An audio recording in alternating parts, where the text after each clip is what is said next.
relied upon a functional representative branch of government that protected and advanced the interests of citizens. Constitution framers, the American Civil War, and preserving the Union through compromise, virtue, and statesmanship. Guest essayist Samuel Postell. The United States Constitution created many precautions against disunion and faction, but did not provide a fail-safe solution. Through the antebellum period, statesmanship, compromise, and institutional development secured union until slavery and secession shattered the Union. As was argued in the last essay, the framers embraced the principle of union and framed a representative system to combat faction and disunion. As the anti-federalists became increasingly weak after the ratification of the Constitution, Washington's administration pursued policies to bolster union. The Constitution created institutions meant to draw the country together and to prevent factions from controlling governmental power, as was done under the Articles of Confederation. Publius argued that the Constitution embraced a number of improvements from modern political science to perfect republican government and cement union. The tools from modern political science were enumerated in Federalist 9. A. The regular distribution of power into distinct departments. B. The introduction of legislative balances and checks. C. The institution of courts composed of judges holding their offices during good behavior. D. The representation of the people in the legislature by deputies of their own election. E. The enlargement of the orbit within which such systems are to revolve, either in respect to the dimensions of a single state or to the consolidation of several smaller states into one great confederacy. However, Publius argued that there were further constitutional precautions to retain the excellencies of republican government and lessen or avoid its imperfections. Throughout the Federalist, Publius explains additional precautions woven into the constitutional structure. He points to auxiliary precautions to act as a sort of safety net to ensure that the violence of faction is limited if it penetrates any branch of the federal government. The term auxiliary precautions echoes an earlier formulation in James Madison's essay, Vices of Our Political System, written at the behest of George Washington before the Federal Convention. In that essay, Madison argues that the Articles allowed minority factions to overrun the state governments. The essay made the distinction between the great desideratum, creating a sovereign neutral and powerful enough to stop injustice without becoming tyrannical, and the auxiliary desideratum, getting the noblest characters to be elected, rule, and act according to proper motives.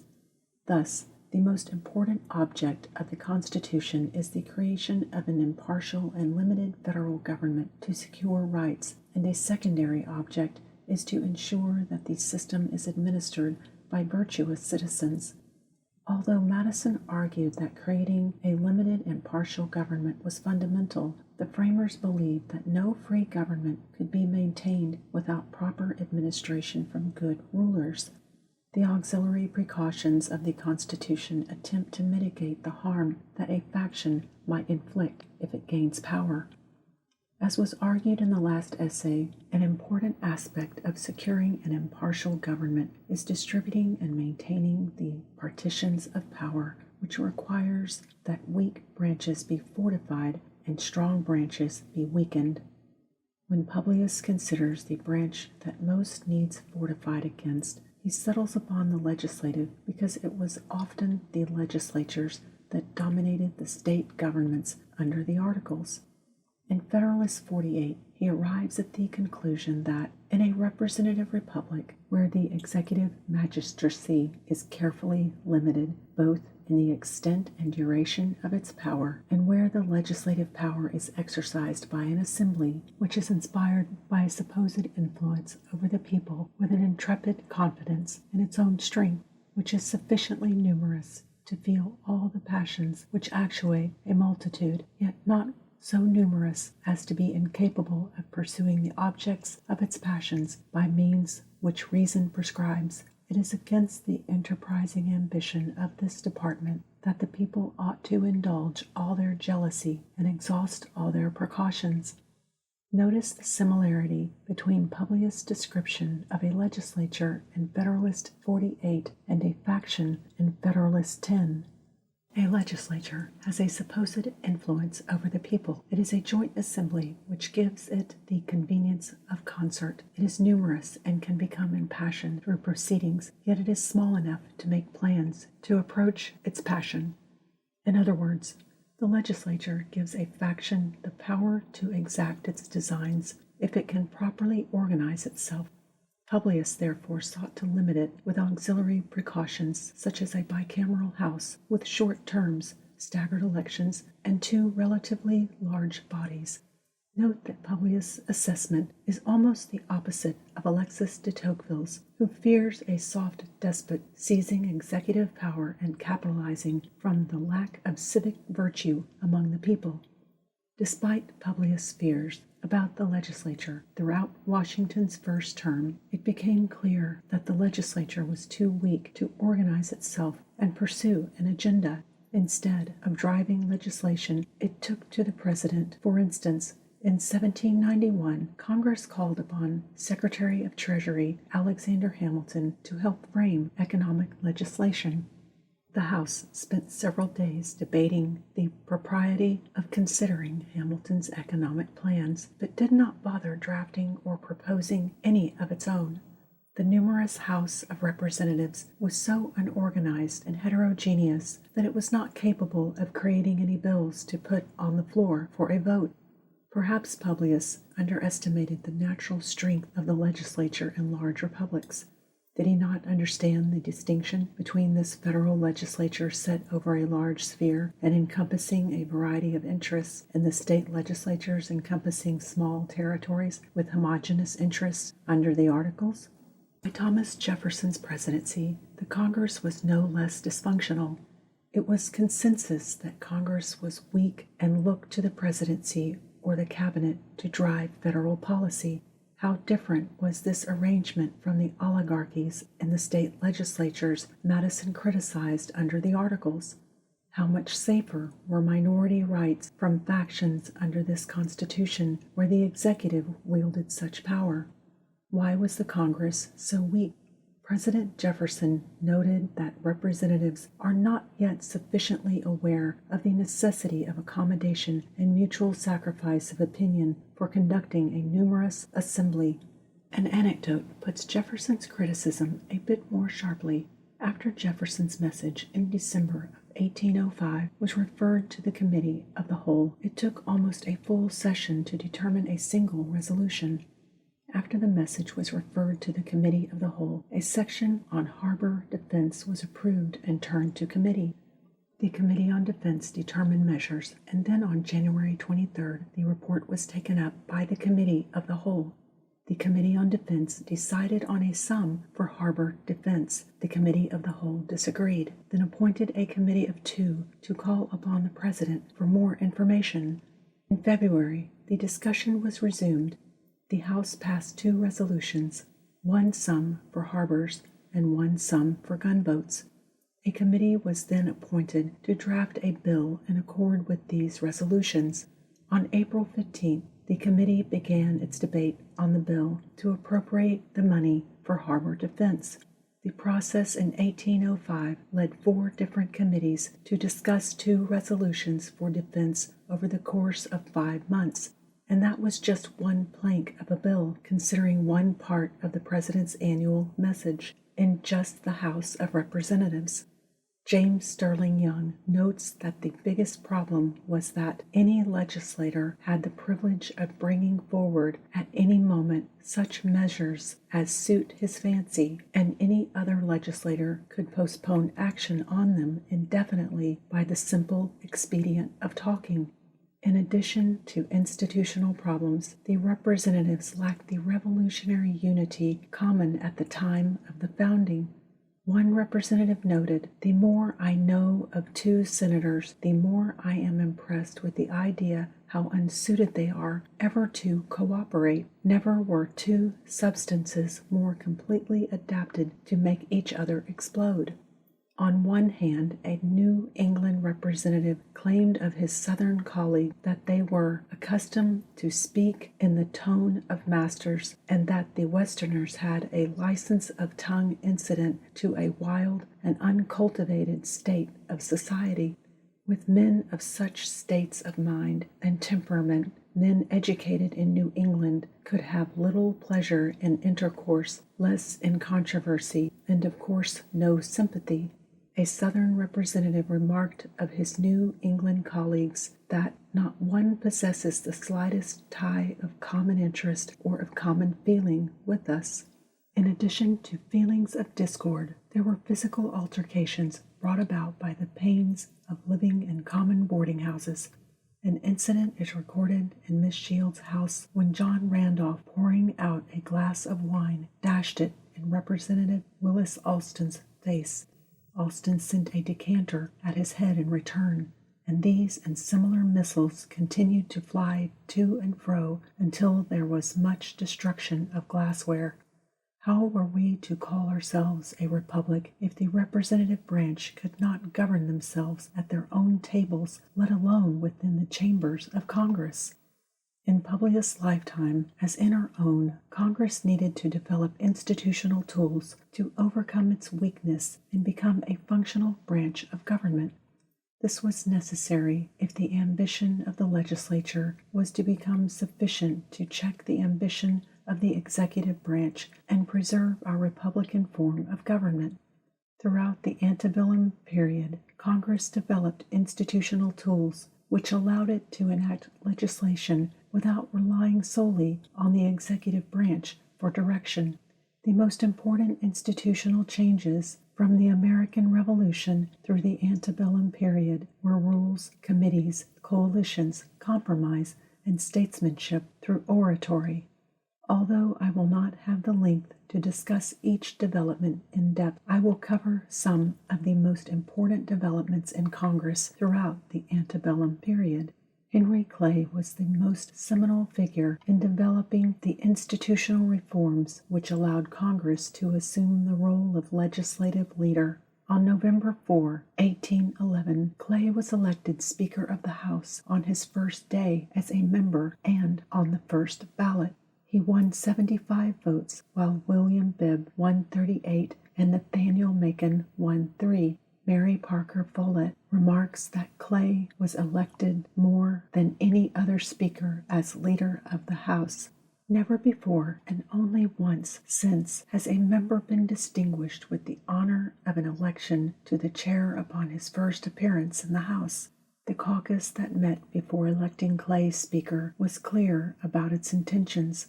One of Clay's partisans asserted that the House was in need of a speaker who would bridle John Randolph. Another member said that he, Randolph, disregards all rules. Another man asserted that the speaker must be a man who can meet John Randolph on the floor or on the field, for he may have to do both. Clay would eventually do both. One of Randolph's favorite tactics was to bring his hunting dogs to the chamber, where he would use them to intimidate other members and cause disruptions when proceedings were not to his liking. One of Clay's very first acts as Speaker was to institute a rule barring animals from the chamber during business. In 1826, the two men dueled after Randolph insulted Clay. Both missed their marks and unhurt met each other halfway to shake hands, something that the two could never manage to do politically.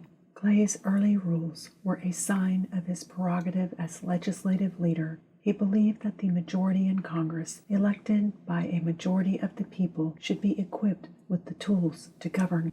This principle animated him throughout his congressional career, but also required that he attain more power as Speaker to silence the minority.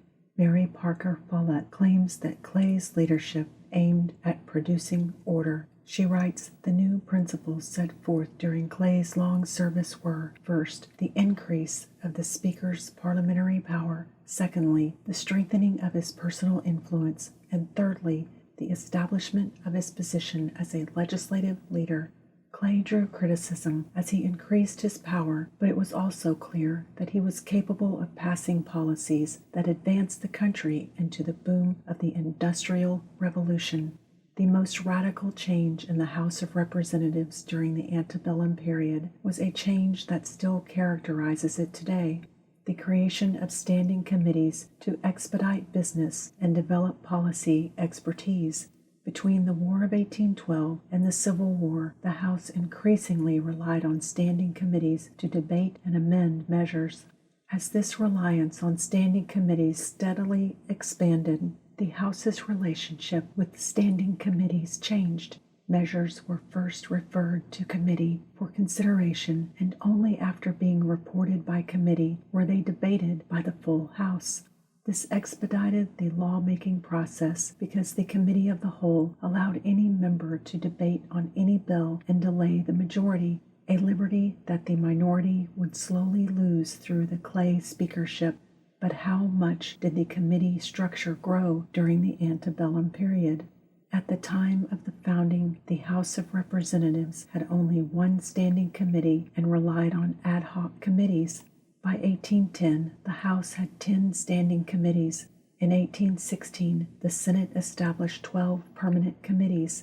By the Civil War, the House had 39 standing committees and the Senate had 22. The new developments in Congress ensured that independents like John Randolph would play an increasingly smaller role in policy making and that coalitions would play an increasingly greater role. Henry Clay believed in a system animated by coalitions because he believed that such a system provided the opportunity for compromise and energy within the legislature. According to Clay, the coalition-led process of deliberation and choice, as opposed to a member-centered process, meant that creating consensus and collapsing distinctions about factions, issues, would be more common, and policies of pressing concern would be passed expeditiously. However, in organizing the Congress, Henry Clay empowered it to act more efficiently. Did this new energetic Congress exceed the limitations Publius intended for the federal government? In the early 1830s, John Calhoun argued that the policies enacted by the energetic Congress harmed the interests of the minority. Further, he argued that the people of a state should be able to nullify a federal law if its people deemed it oppressive. He argued that the energetic Congress passing tariffs that harmed Southerners and using federal funds for roads that empowered manufacturers at the expense of farmers had wielded unchecked power to favor Northern interests. He wrote, "The government of the absolute majority instead of the government of the people is but the government of the strongest interests, and when not efficiently checked, it is the most tyrannical and oppressive that can be devised." He argued that the state of South Carolina should be able to nullify and ignore the federal tariff laws on imports. However, South Carolina never nullified the federal tariff. Andrew Jackson threatened to use the Army to collect tariffs, and Congress passed a force bill allowing him to do so, and Henry Clay passed a compromise tariff which would reduce the tariff over time to appease the state of South Carolina. The Southerners deemed tariff laws oppressive, but nothing stoked the flames of disunion more than congressional action upon slavery in the territories. Although South Carolina never effectively nullified the federal tariff, over the next 30 years, the Southern states developed a constitutional theory of secession to combat the power of Congress, which they deemed oppressive of their property rights and economic interests. In 1850, Jefferson Davis declared in the Senate, "Every breeze will bring to the marauding destroyers of Southern rights the warning, woe, woe, to the riders who trample them down." He argued that Congress had used its power to the detriment of Southern interests and that they deserved extra protection for slavery, or they may secede from the Union. Of slavery, he argued, "This is the most delicate species of property that is held. It is the property that is ambulative, property which must be held under special laws and police regulations to render it useful and profitable to the owner."